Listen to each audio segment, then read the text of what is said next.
আপনি একটা সুদ কষার অঙ্ক দিই। মিলাও। ঠিক আছে, কোন অঙ্কটা? আচ্ছা, এটা সিজিএল এ এসছে। নে 18 নম্বর অঙ্কটা কর। প্রথমে পড়। পড়। কোন আসল 25 বছরের সুদে আসলে 3 গুণ হলে সুদের হার কত? সোজা অঙ্ক। তাহলে সুদ ইন্টারেস্ট প্লাস প্রিন্সিপাল। আচ্ছা, আসল সুদ প্লাস আসল। হ্যাঁ, সুদ আসল হলো 3p। সুদ আসল 3 গুণ হলে সেই জন্য 3p লিখলি, তাই তো? 3p আচ্ছা 3 গুণ। এইবার আচ্ছা, সুদের সূত্র কি? আয়ের সূত্র সুদের P R T by 100। P 25 into T. আচ্ছা, পিটিআর লিখলি। আচ্ছা, 100 পিটাকে এখনই ওই লাইনে নিয়ে চলে যায়। হ্যাঁ, সমান দিয়েছিস, ভালো করেছিস। প্লাস পি আচ্ছা দিয়ে তাও আচ্ছা, তুই তোর মতন কর কর কর। 3p হলো এখানটা। এবার বা চিহ্ন দিয়ে হ্যাঁ, কর তোর মতো কর। 4 25 100 কাটাকাটি হয়ে গেল।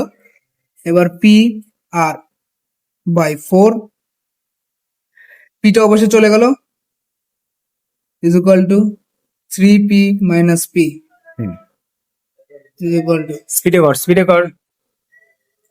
পি আর একটু জোরে বল। 4 3b মাইনাস পি কত হচ্ছে? 2p আচ্ছা, তাড়াতাড়ি কর। 2p hmm, is equal to, এবার আর হয়ে গেল। আর আমাদের কিন্তু আর এর মান চাইছি। হ্যাঁ, আর এর মান, এবার আর এর মান হচ্ছে, আচ্ছা, আগে ওই এই লাইনে পিপি কেটে দে। হ্যাঁ, শর্টকাটে কেটে নে, বুঝে যাবে সবাই। হ্যাঁ, পি কেটে দিলাম। আর এর মান একেবারে আর এর বেরিয়ে মান যাচ্ছে। হচ্ছে 4 ইন্টু 2, আচ্ছা, 4 দুগুণে 8।